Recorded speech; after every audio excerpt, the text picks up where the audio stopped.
Do you think we run the risk of coaches through their own experiences and maybe wanting young people to not go through some of the harsh experiences they've got or had?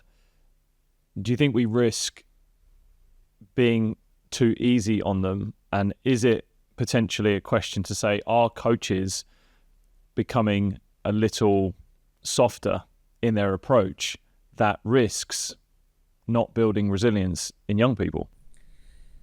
There is definitely an element. I mean, in the coaching world, there's a lot of research that we look at in caring coaching, for example. There's also research around how can we set up an environment to be challenging, but yet supportive. And I think that's the important aspect. And I think coaches currently as well, certainly in a lot of the Olympic sports, there's been a lot of attention around coaching practices, around parents, and athletes talking about poor coaching practice and how that's left them with negative, consequences, feelings, experiences.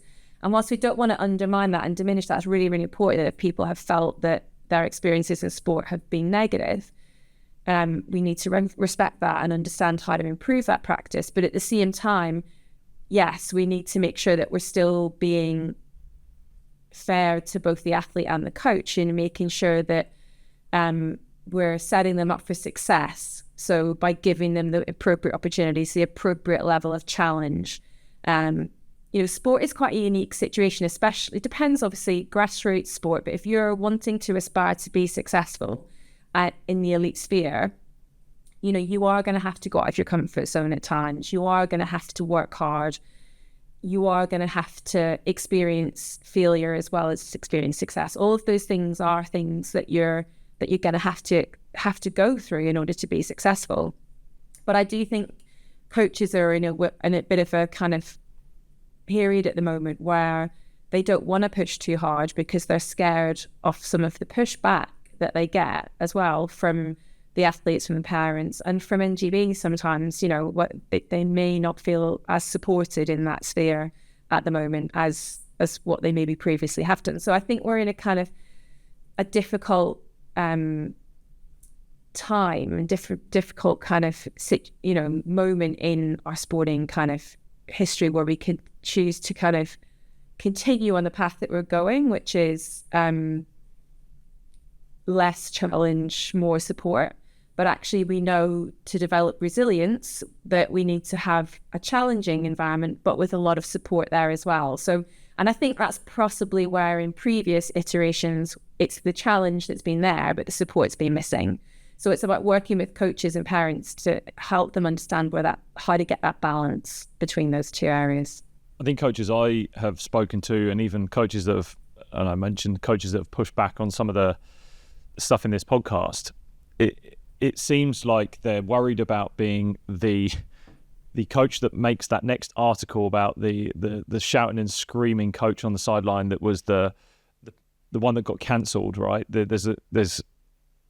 Gymnastics and swimming have had reports on how harsh those environments have been with coaches in the past.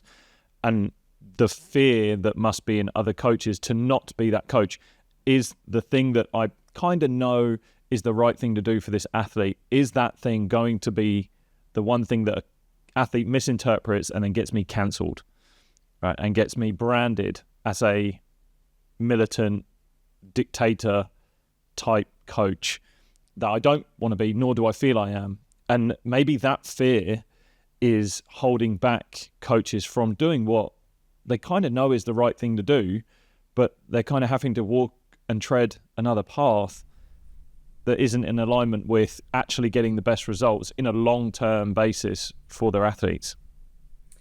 I think there's definitely that danger. We're currently working with, as a team of researchers here at Trent, we're currently working with the British Swim Coach Association. I myself was a swimmer, so I should probably say that. So I do understand the world of swimming. So I did compete internationally. So we're working with the British Swim Coach Association to understand a little bit about coach mental health and coach work experience at work, because again, for many coaches that we're talking about, this is their profession. So it's not just about getting cancelled, Jenna. This is their livelihood. This is their career. And if they make a wrong step, like, they've got mortgages to pay, families to support, etc., etc. And so, it's like us going into our work every day and feeling that we could, one wrong foot and you've lost your job. I think that's a really stress-inducing environment to kind of operate within. So it's definitely going to make coaches feel less in control of less autonomous in terms of what they are able to do and not able to do in their coaching practice. So I think it's just really important that we're aware that, we are operating in a world where we're trying to kind of support a new generation of athletes who do view the world and engage with the world differently. So coaching practice does need to change from previous coaching practices, definitely. And there's been poor coaching practices definitely across a lot of sports. So I'm not suggesting that a coaching practice couldn't be enhanced, but we need to support coaches to help them understand how best to do that in a way that is going to help them engage more effectively with this current generation of athletes that they're working with. Hello, you legend. If you've enjoyed this video, then you might enjoy this video right here, which is the full unedited episode. Go on, head up to it. Up there. Go.